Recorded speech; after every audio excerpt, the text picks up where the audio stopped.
Okay, in the bottom right, Zerg player for the Team Slayers. Named himself after a card game he does not play. He is... Slayers, Yu-Gi-Oh! I'm so happy, by the way, that guy didn't miss his cue. Yeah, he was right on cue. To the top left, we have the opponent of Yu-Gi-Oh! Starting in blue, looking sexy, it is the channel player for Samsung Khan, it is... Samsung Khan, reality.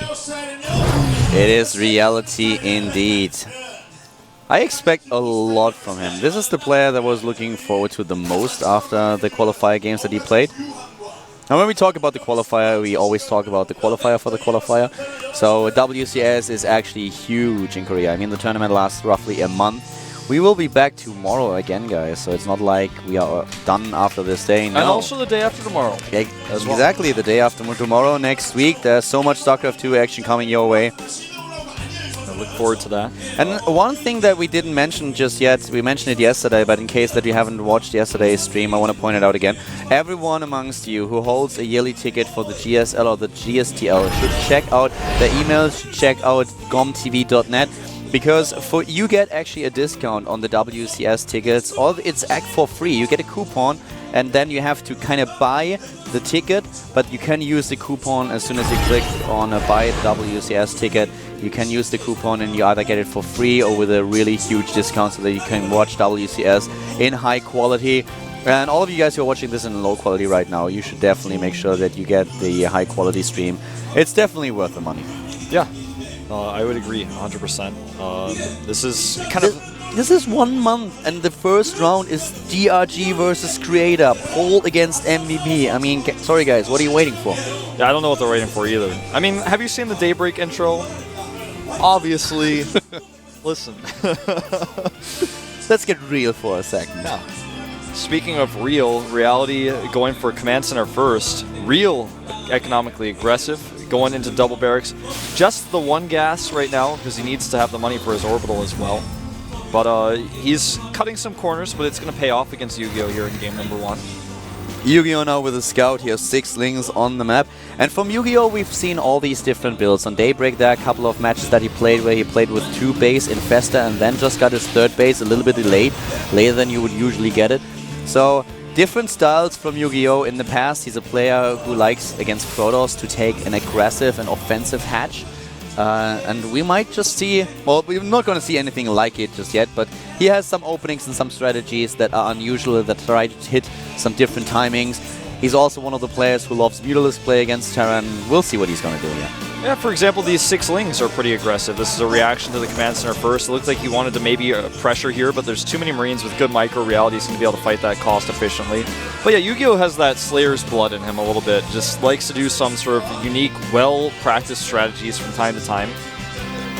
Reality moving out with his Marines now, and he does start his factory. Pretty nicely timed here. Even his depot timing is perfectly lined up. That was actually really nice to see. That 30 depot kind of hard to hit sometimes. At this time, with the build that was so far used by Reality, we have no problems for you at all of defending his base. There's no aggression coming his way.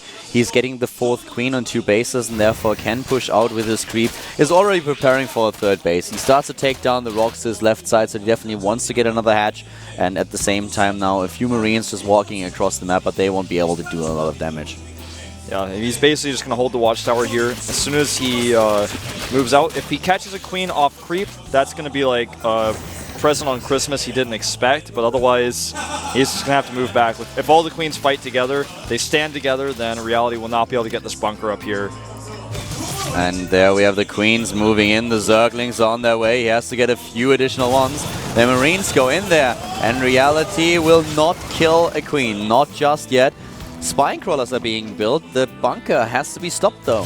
Yeah, he needs to target down the SCV. I think he's going to kill the Marines before they can even get in there, though, if he actually just continues to fight here.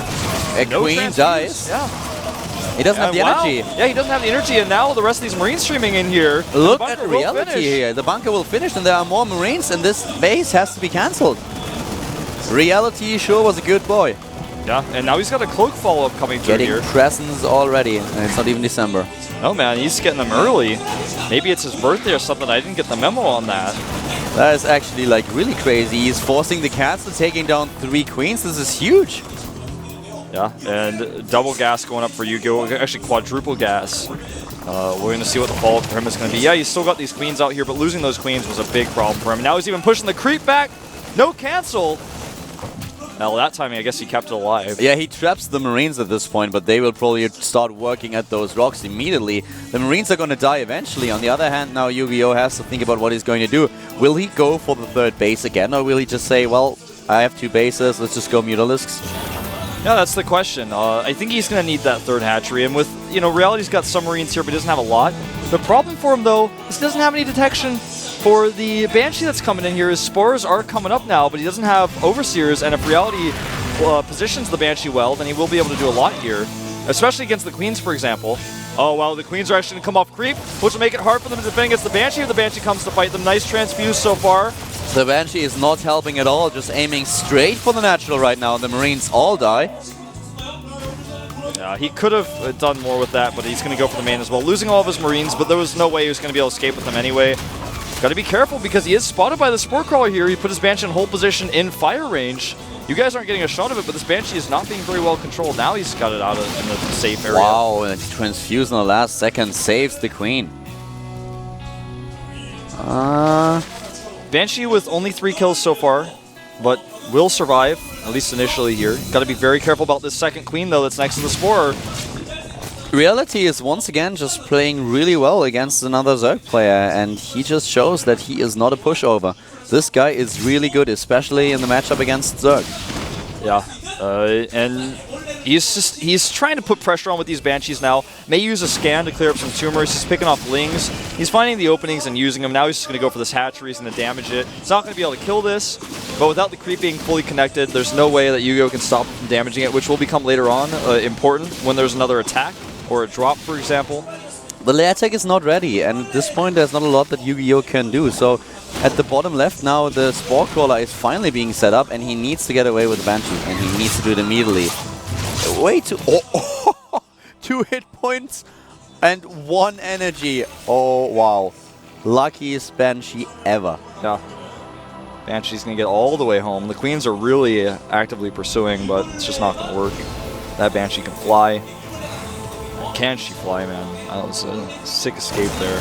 Armory timed a little bit late for Reality, so he's not going to be able to start 2-2. Puzzle just walks in the studio, looks at the screen, turns around and is like, what? You're still not done? Yu-Gi-Oh! Come on, hurry up, I'm hungry. Let's go home.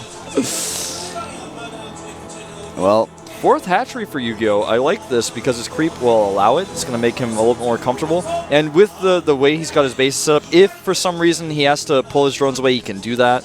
The thing is that Yu-Gi-Oh! Might have expected to win here, but as we already pointed out earlier, Reality is pretty strong, and so far the creep spread is crazy for our Zerg player, but the start was pretty decent for Reality. And now, 81 Harvesters against 59. The Zerglings run right into the Marines and are dead already. And this is just pretty scary for Yu-Gi-Oh! Yes, he takes his 4th base, of course, but in the meantime we have the 3rd for his opponent. But I'm pretty excited to see how exactly Reality tries to play this out.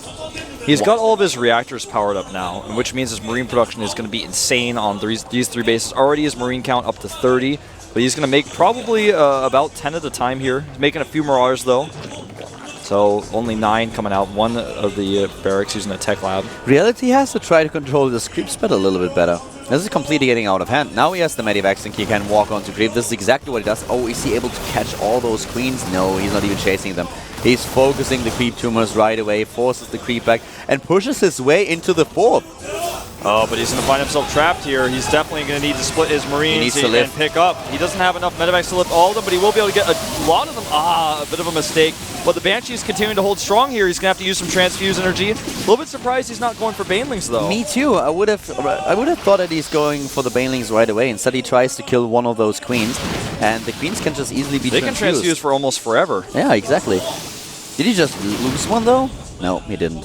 He targeted down the Banshee that had full energy, but even so, there was another one that had enough energy, so he transfused it and... Kills the drones here, though. Really a job well done, and once again had a straight for the queens. He's a little bit tempted to take this one down that is really low on energy, but on the other hand, he can't really because there are still 2 available with enough energy for Transfuse. Exactly, and this is the reason why we're a little bit surprised he didn't go for the Banelings, but a drop does go off here, and the Marines were not set to stop following just yet, so he messed that up a little bit, but the Viking is going to deny the Overlord, kind of clearing the path for this dropship. I'll be really surprised if he actually flies into the Overlord, though.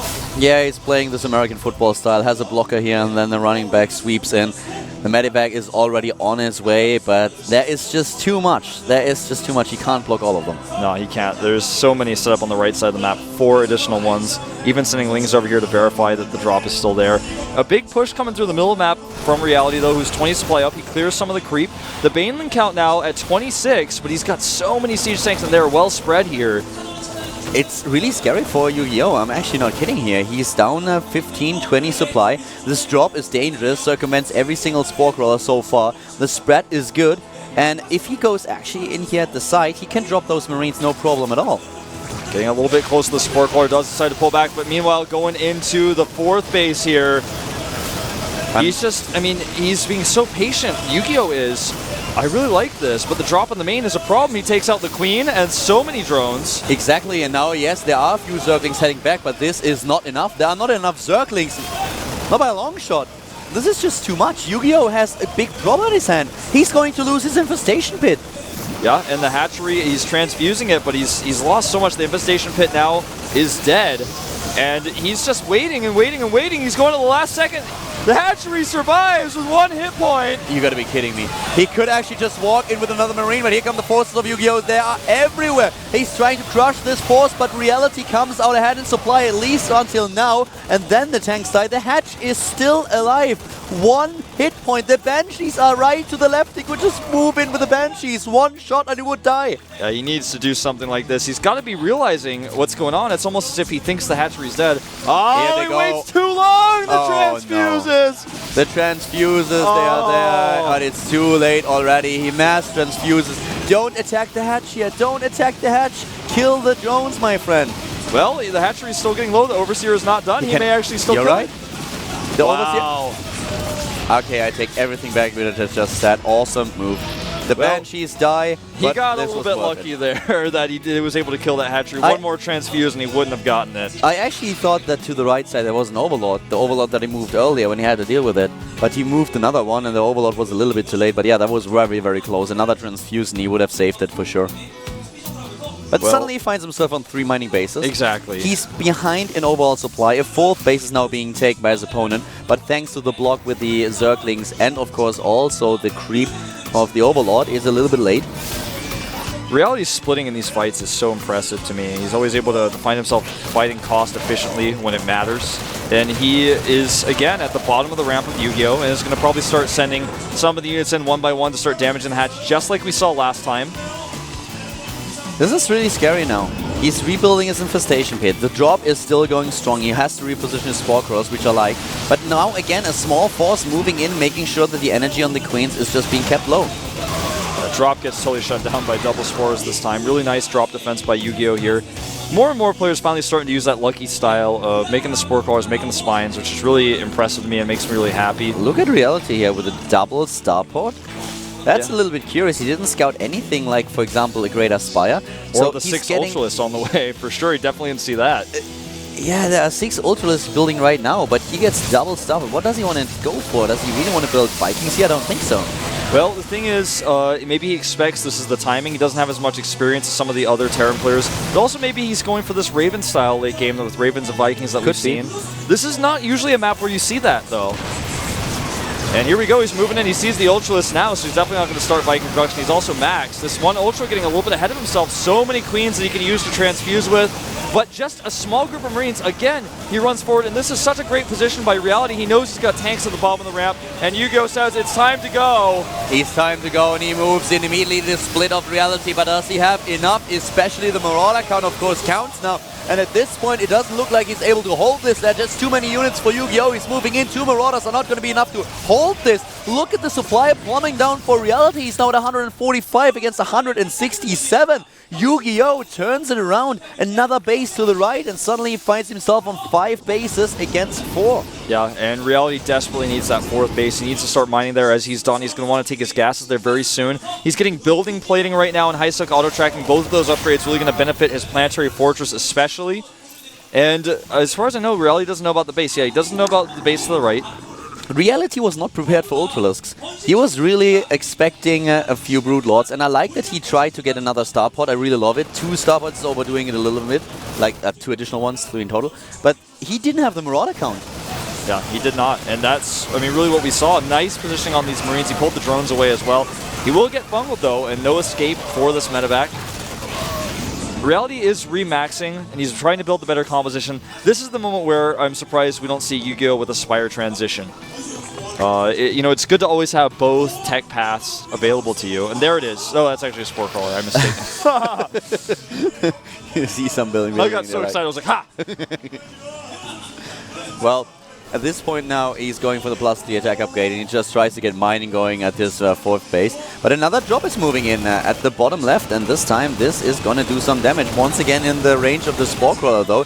He moves a little bit to the side, but this army is still insanely good for Yu-Gi-Oh! Here. Yeah, he only has 10 Marauders out, about to be 12 as 2 more spawn. Nice. It's just the composition. He doesn't really have the army supply as opponent, but his composition is really good. Yeah, that's very true. And a lot of these Ultras, though, are damaged. He has some transfused energy he could be using. Decides to wait a little bit here. And this time his tanks are unsieged until the last second. Good bungles coming from the side. He tries to move in. He has not a lot of surface area with those Ultralisks. The Ultralisks actually in a really bad spot here. He's losing a lot of them. He might be able to crush this force, but Yu-Gi-Oh! Is not trading all that cost efficient here. Yeah, Reality now closing the gap in supply. His drop is cleaned up to the left side, but so many Ultras dying here, he's going to lose Queens as well. It was not the best position to attack.